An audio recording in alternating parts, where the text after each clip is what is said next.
Bonjour à tous, j'espère que vous allez bien. Et donc, j'ai reçu la question, comment calculer les intérêts simples? Quelle est la formule? Ben, écoutez, vous voyez la formule à l'écran. Et je vais d'abord expliquer quels sont les éléments qu'on doit mettre dans la formule, hein, qu'est-ce qui correspond à quoi, et puis aussi comment la transformer. OK, donc, je commence par l'élément n ici. N est le temps. Je vais placer un capital, par exemple, sur 3 ans, ou sur 10 ans, ou sur 20 ans. Ça, c'est le N. Et attention, c'est le nombre d'années. Donc, vous devez toujours mettre le N en années. Donc, c'est le nombre d'années. Alors, le I, ça, c'est l'intérêt. L'intérêt que la banque va vous donner sur base annuelle. Donc, ça peut être, on va donner un exemple, mais souvent, c'est par exemple 2,8%. Qu'est-ce qui est très important de savoir ici, c'est que quand on reçoit pour cent, pour cent, le mot le dit, c'est sur 100. Donc, en fait, c'est 2,8 divisé par 100. C'est ça que ça veut dire sur 100. Et on peut tout de suite, si on veut, diviser 2,8 par 100. Ça veut dire qu'on va devoir déplacer la virgule ici, 2 vers l'avant. Donc, si maintenant j'ai 28, ma virgule est ici, entre le 2 et le 8, je la déplace une fois, deux fois, donc je vais avoir ceci. Donc, 2,8% est la même chose que ceci, hein, 0,028. OK? 1, ça c'est facile, c'est 1. OK, maintenant je reprends depuis le début. Donc, j'ai ici mon C, c'est le capital. Il y a des profs qui appellent ça A, il y a des profs qui appellent ça V, valeur, mais normalement c'est C, capital. Alors, CN, ça veut dire le capital après N années. Après le temps, hein, nombre d'années, en fait ici, je dois mettre au pluriel, enfin ça peut être 1, 2, 3, ça peut être 10, 20, mais bon, je le mets au pluriel.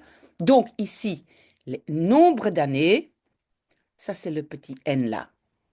Donc si ici, le nombre d'années est égal à 3, hein, je vais placer mon argent pendant 3 ans, le n, je vais écrire le capital après 3 ans est égal à.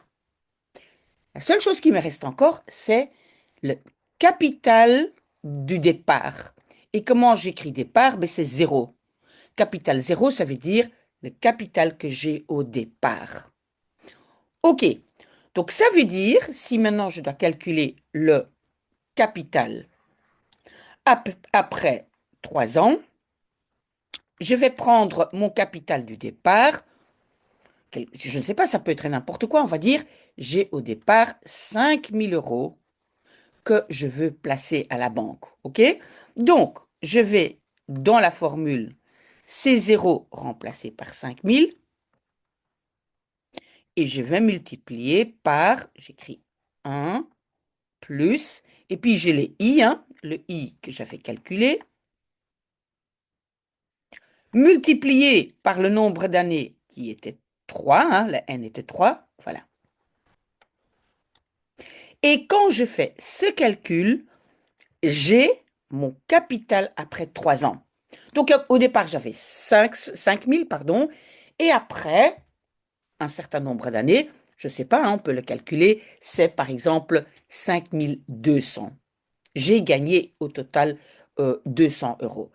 J'espère que ça c'est clair. Maintenant, je vais encore dire une chose. Il y a des professeurs qui transforment la formule. Hmm. Donc, je vais scroller un tout petit peu et je vais réécrire ma formule. Donc, ma formule était mon capital après n années est égal à le capital du départ multiplié par 1 plus IN. OK? Ça, c'était ma formule de départ. Maintenant, il y a des professeurs qui disent, voilà, tu dois aussi savoir transformer la formule. Par exemple, quand tu dois calculer l'intérêt, le I, quelle est ta formule? Oui, on peut dire, on peut mettre tous les autres éléments de l'autre côté de l'équation. Donc, ça deviendrait quoi? I est égal à. Ben donc, je vais tout mettre de ce côté de l'équation. Est égal à Cn. Qu'est-ce que je fais avec cet élément-là? Ben, ici, c'est une multiplication, donc il va en dessous. Alors, une fois que ça c'est parti, ben là, la seule chose que j'ai, c'est ça. Le 1, je peux aussi le mettre de l'autre côté. Et la totalité, je dois diviser alors encore par n, parce qu'il y a encore le n qui colle, qui va ici, c'est une multiplication. Donc de l'autre côté, la totalité, je dois diviser par n. Oui, et qu'est-ce que je fais? Je vois que mon i, en fait, il n'est pas au bon endroit. Je vais faire comme ça. Vous voyez?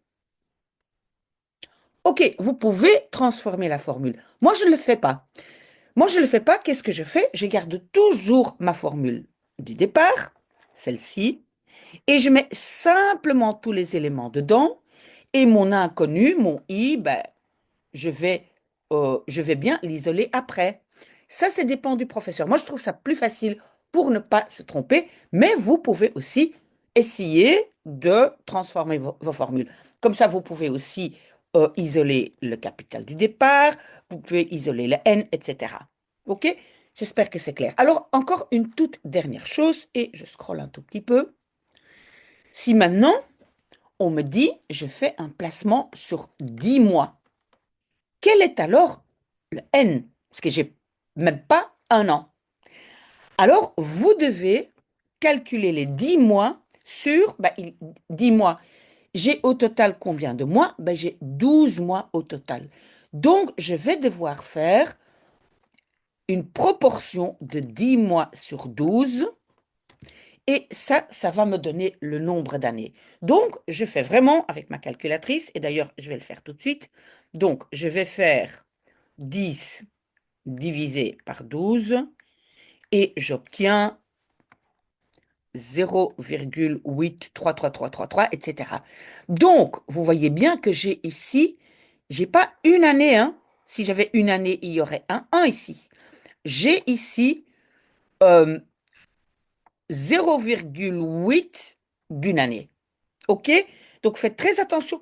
Parfois, si c'est des jours, alors c'est sur 365. Par exemple, si on me dit maintenant, je veux investir sur 130 jours, ben alors je dois diviser par...